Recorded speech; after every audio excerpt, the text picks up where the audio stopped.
How's it going, everybody? I've got some more Magic for you today with an Esper Mill build. I play this deck quite a bit. I've been playing it quite a bit since Edge of Eternities, so this is just a slightly tweaked version of my Edge of Eternities build. I don't think I ever did a video on it on the past, and I'm still not entirely convinced that I like this version better. But I'll go ahead and go over what we've got here. We've got Authority of the Councils as a 4 of, which I absolutely love in this deck, and highly recommend it whether you're playing Esper or Azorius Mill. It's going to be really, really good. We've got 3 steps ahead as a 4 of. Obviously, counterspells are really important. I am only running 2 No More Lies in this version. My Edge of Eternities build did it as a 4 of, and I'm kind of torn. I really think No More Lies is one of those cards you don't feel bad having more of in the deck, but it is running really well with it only as a 2 of as well.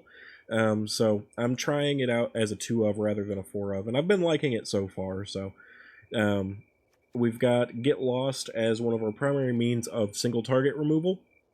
We've got a significant amount of board wipes, so it doesn't come up all that much, but Get Lost still really good. You want to pair it with your No More Lies and 3 steps ahead to basically be your early board clear, your early removal, and things to help you maintain a lot of life early. I've got Consult the Star Charts as a 3 of, and Stock Up as a 4 of. The reason I've done it like this is because Stock Up is always going to be a 3 cost, and Consult the Star Charts is usually going to be a 4 cost if you do the kicker. So I have fewer Consult the Star Charts for that reason, though you could easily run 4 of both. It just feels like then Consult the Star Charts is in your hand more often, not able to be played, because you're really needing to use your counter spells so frequently that the 4 mana is kind of hard to get out unless you're already in a good board state and your opponent's kind of sitting on nothing that they can play. Now, it's a toss-up. You're going to end up more often than not paying 4 mana for Consult the Star Charts, but it is instant speed, whereas Stock Up is only going to be 3 mana, but it's sorcery speed, meaning you have to do it on your turn. So it's going to be a toss-up there, and like I said, it could really well be a 4 of each. It just is your preference. Like I said, I decided since Consult the Star Charts is going to be more frequently expensive, I decided to have it as the one I'm going as a 3 of, but it's really a toss-up based on preference. I really like Pinnacle Starcage. There's a few bad things about Pinnacle Starcage in this deck, though. For one, if you do decide to play out a Riverturn Monument on turn 2, turn 3, what have you, and then have to do a Pinnacle Starcage afterwards, it will take your own Riverturn Monument, which is pretty unfortunate. As well as we do run Ultima, just a 1 of, because if we had any more it would be really dangerous. In my previous version of this deck I did run it as a 2 of, so I've dropped it down to a 1 of now, because it will get rid of your Pinnacle Starcage, and your Pinnacle Starcage does release whatever it had back onto the battlefield, even though this says in the turn after the effect. So if you had a bunch of 1 and 2 drop creatures trapped under Pinnacle Starcage, they will get given back to your opponent, and the Authority of the Councils will not trigger. So you won't gain life for that happening if you hit it with Ultima. So really big negative there, in my opinion.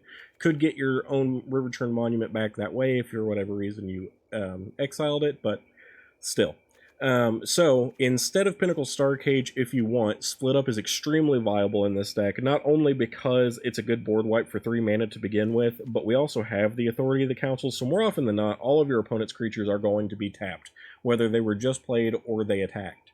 So Split Up is a really good option in this deck instead of Pinnacle Starcage, but I personally prefer using Pinnacle Starcage because I don't like to play Riverturn Monument out until it is after I have already cast Singularity Rupture. So with that being the case, I'm not worried about Pinnacle Starcage taking my Riverturn. And as far as the Ultima, since I'm only running it as a 1 of, it's not too much of a problem that I would hit it with hit my Pinnacle Starcage with it, because I just don't have to play it. We've also got Day of Judgment, and we've got 3 Singularity Ruptures, or what you ideally want to be using as your board wipes, because that's also how you're going to mill your opponent's half of their library. Now, coming to that, I am not personally a big fan of Space-Time Anomaly. It does fit in this deck, especially with the colors that we're running.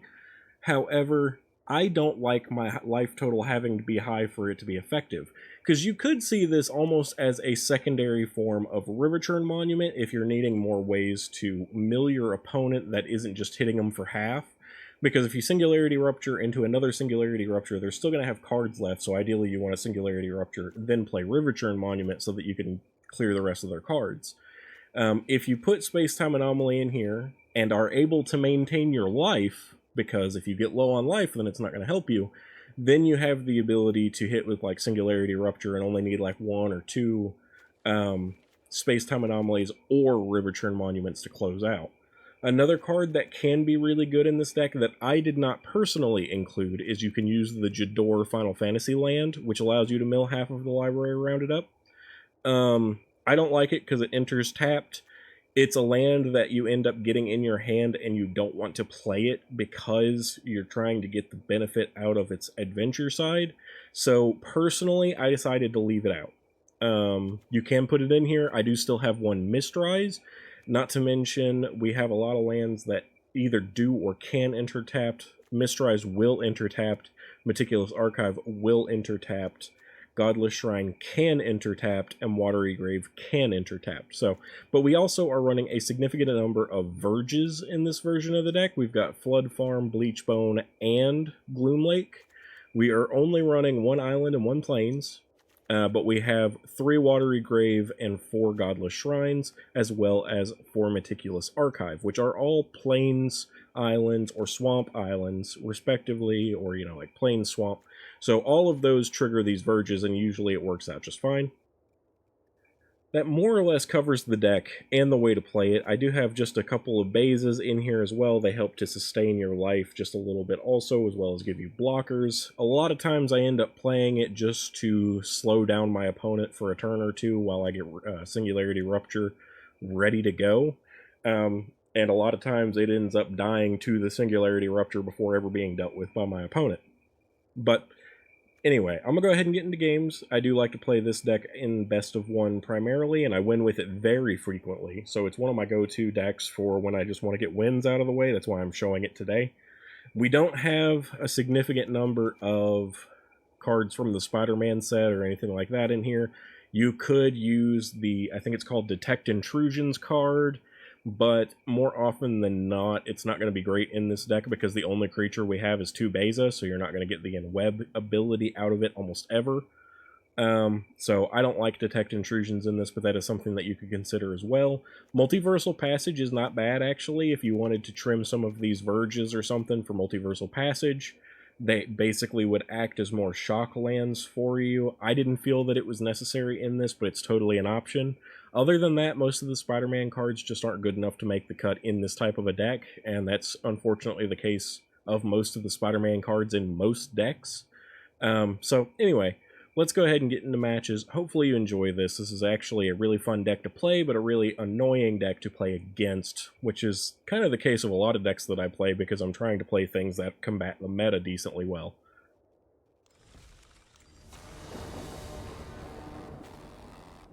Alright, we get to go first, and we have Authority of the Councils, which is really nice, so I'll definitely keep this. Unfortunately, we don't have a way to get it online yet, so I'm just going to start with a tapped Grave. Okay, they got their own Authority going, which is fine. I'm going to go ahead and pass. There's a few things we want to be able to do here, such as No More Lies, or even a Get Lost on the Authority. I don't think Get Lost on the Authority is worth doing personally, but having a No More Lies for something like this is really nice because they could have some kind of a enchantment that allows them to protect that, which we didn't really want. Go ahead and go Gloom Lake here, so we have 3 steps ahead online. Innocence is better to just counter, so we never have to worry about it hitting the board. Okay, we're looking at a few different things here. If we want to be able to use Get Lost, which I think I do, then can't play Authority of the Councils yet. So I'm going to go ahead and pass, and we may just use Consult the Star Charts depending on what they play. and that's exactly what I'm going to do. So we're going to go ahead and see if we can get some land off the top if possible. Okay, another Bleach Bone's actually really good. We need more white mana. Let's go ahead and go here. And then I'm going to do this now while they have no mana up to protect it. Okay. Easy win. And that's how a lot of these will go. If you play properly, then it's really easy to lock down your opponent, and that's all we were really trying to do. We had the River Churn Monument in hand, but we were going to be looking for land and Singularity Rupture. Like I explained through the match, the times when I kept open what I did all made sense. I wanted to be able to counter creatures or deal with them as necessary. Obviously, Optimistic Scavenger can get annoying, but wasn't the biggest threat. That's fine. I still chose to exile it with No More Lies because if it got on the board, they had the potential to be able to protect it, which we didn't want. And then similarly, we countered Enduring Innocence because it hitting the board at all meant that it was going to come back as an enchantment after dying, so getting rid of it with the Get Lost wasn't going to be good enough. And then in the case of the Entity Tracker, it hit the board when we were checking to see what we could get off the top, but that was fine. We had the Get Lost to get rid of it, and because they were tapped out, we were able to use Get Lost on it without them being able to protect it. So, kind of all those choices run through. Really easy game one, not difficult at all in this one. Let's go ahead and see if we can get a good game two.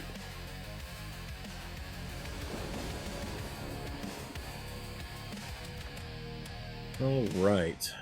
As far as our opening here, we don't get to go first, and we have no white, so I think I have to mulligan. Land's looking much better, so I think this is fine. I'll get rid of one Get Lost, so that's a little bit sketchy. I'm going to go ahead and go Plains so that we can go Authority, and that also gets both of these online for us. Esper Origins doesn't really matter to us. We don't mind them doing things with their graveyard because it kind of just helps us long term. We now have Get Lost online. We're going to want more land at the moment though. Okay, them getting rid of our Authority is fine. It's not ideal, but it's okay. Next, I'm going to go Island so that we have 3 steps ahead if we need it. Yeah, I'm just going to counter that. That way we don't have to let them do anything here. Got River Churn Monument, which is really good. Obviously now we need 2 more land, but we're totally set for whatever we need now. Esper Origins coming out, which I will just kill with Get Lost. We really need land now, though. So 2 land off the top would be ideal. Hopefully untapped land, but take what we get. Go ahead and use Get Lost here.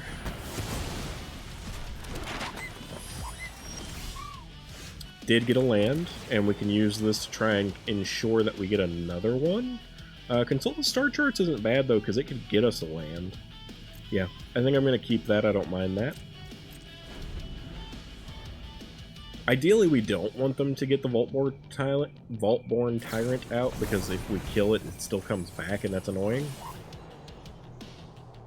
This will let them bring things to their hand, but nothing on board permanently.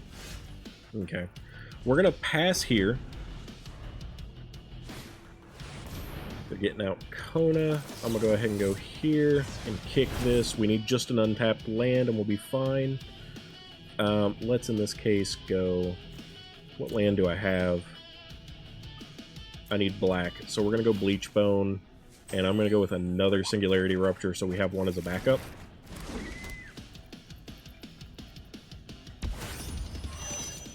What is he going to bring out here?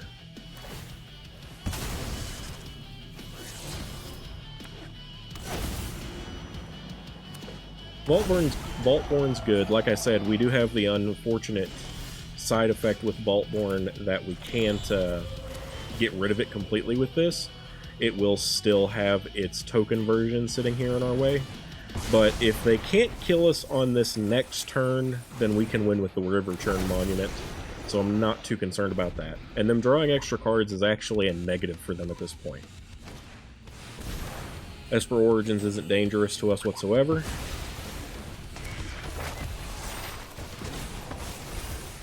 more card draw, so thinning themselves out even more, which is fine with me. They can hit us for 6 now, which is definitely not enough to kill us, so looks like everything went fine. So another pretty quick win, but that's how this goes. If you keep them off things that are annoying on the early game, then you're pretty safe to follow through with your plan in the late game. And since we waited to play the River Churn until afterwards, they didn't have anything they could do to answer it, even if they did have the mana open for it.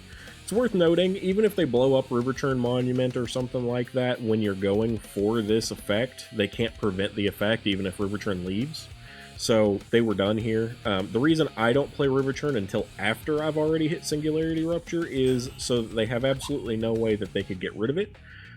Seam Rip could exile it, as well could like Pinnacle Star Cage or one of the other exile effects. There's tons of them. So for that very reason, I always just hold this until after I've already done Singularity Rupture, because once you've done that and this comes down, there's nothing they can do to stop it. They could hit it with Heritage Reclamation to kill it, whatever, doesn't matter at that point. But counter spells are a problem. So always be mindful of counter spells when you're playing this strategy, but overall it's pretty good.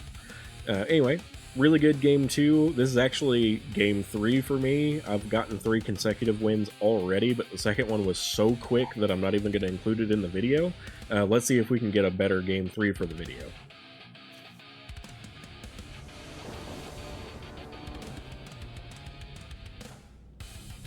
Alright, opponent gets to go first, which isn't great, but our land's pretty acceptable, so I'll keep.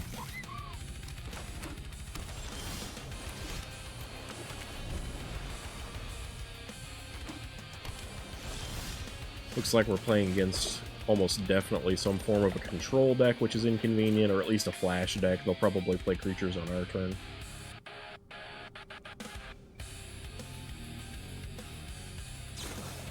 Yep, so there's a Drowner, exactly as I expected. Hits us for 2, which is fine. Go ahead and go with another Flood Farm Verge and pass. Just go here, we don't want them getting anything that we can stop.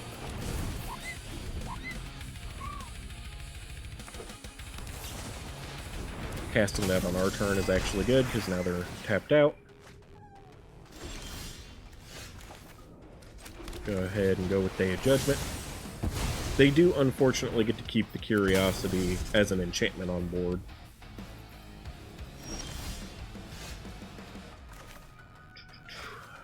I'm gonna go ahead and go Shrine, tapped, and try Stock Up. It'll probably get countered.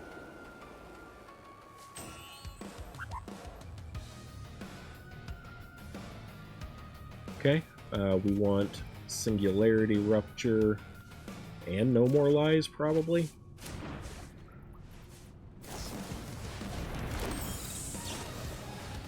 Definitely looking good for our opponent, though. This is a hard matchup for us.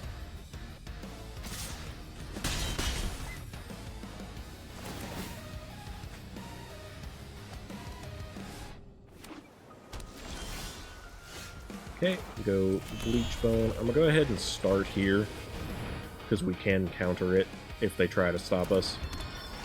Which they didn't even bother, which is fine. Now we'll go Authority.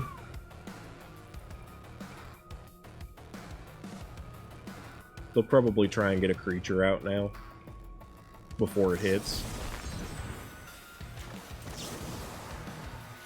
Make them counter the counter spell, or at least pay, so they can't get another creature out now. Okay, so they got rid of some counter spells from their hand, which is great for us, actually. Spectral Sailor, which is fine. Ideally, we just really want to hope that they don't have counter spells for our Singularity Rupture and such.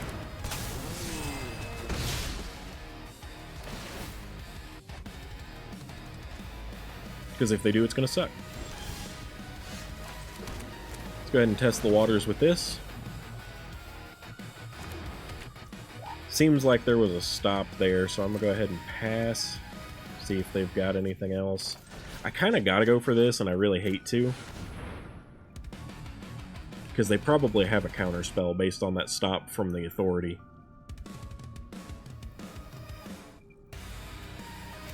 Okay. We're actually looking really good now then. We just need to be able to get our river turn down. Opt is fine. Doesn't hurt us at all. And they didn't have a creature to get down, which is good for us too. So they need a counterspell now.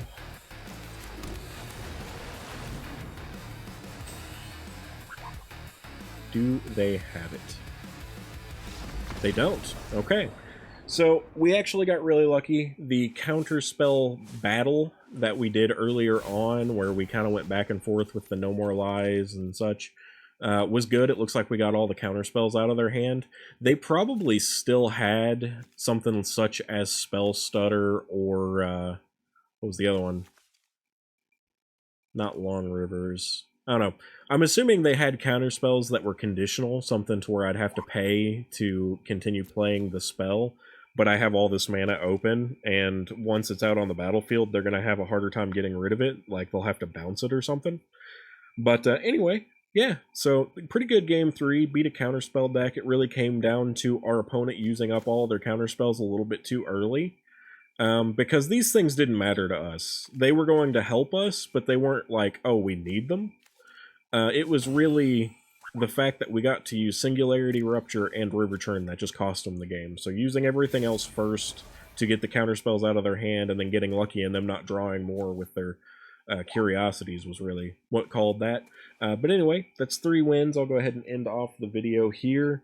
We're getting really close to the Avatar: The Last Airbender set being released now, so probably not going to be any more decks or videos for Magic videos until Avatar: The Last Airbender comes out. I'm still doing the Baldur's Gate series until it does, so I've got another so many days of that I'll be uploading for, but and I still want to do it on downtime, so I may try and mix in like a couple days a week of the Baldur's Gate series, I don't know. But I'm really looking forward to the Avatar set, actually. It looks pretty interesting. I actually was pretty surprised with all of the Sozin-related cards being black, except for, like, Sozin's Comet. So I thought the Saga looked really good. I'm starting to look at some of the spoilers now, and I'm interested. I'll be looking forward to seeing the pre-release and seeing a lot of the cards, how they perform. But yeah, anyway. Like I said, this deck's really fun. It's really good at combating the meta as it sits right now, no matter what you go up against. This is pretty effective as long as you get lucky as any deck and, you know, really think through your plays. It is a control deck in the end of the day, so you got to think quite a bit. And I'm not usually a big fan of control, but playing a deck with creatures in it right now just isn't fun. So this kind of deck or a token deck, even like the Jeskai artifacts, you know, those are kind of my go-to decks right now because creatures just aren't fun to play because everybody removes them. So, but anyway, thank you for joining me, and hopefully you guys enjoyed this video.